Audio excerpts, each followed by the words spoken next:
আমাদের এই ঠাকুর ঘরের ভিডিও আপনারা অনেকেই দেখতে চেয়েছেন। আজকে বাড়িতে পুজো আছে, তাই ভাবলাম আজকে এই ভিডিওটা শেয়ার করি।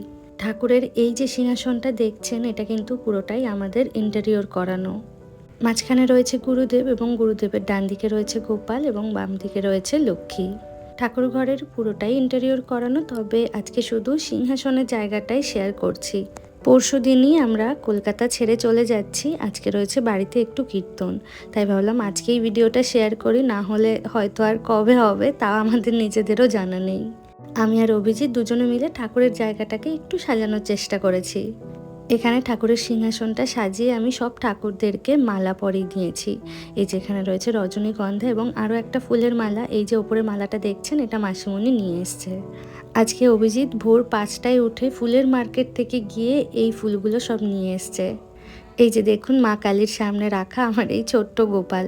এত ঠাকুরের মাঝে ওকে আর খুঁজেই পাওয়া যাচ্ছে না। আর এই যেখানে রয়েছে আমাদের বাড়ির লক্ষ্মী। এই মা লক্ষ্মীর প্রতিমা তো আপনারা আগেও নিশ্চয়ই দেখেছেন, এবং মা লক্ষ্মীর পাশে রয়েছে বৃন্দাজি।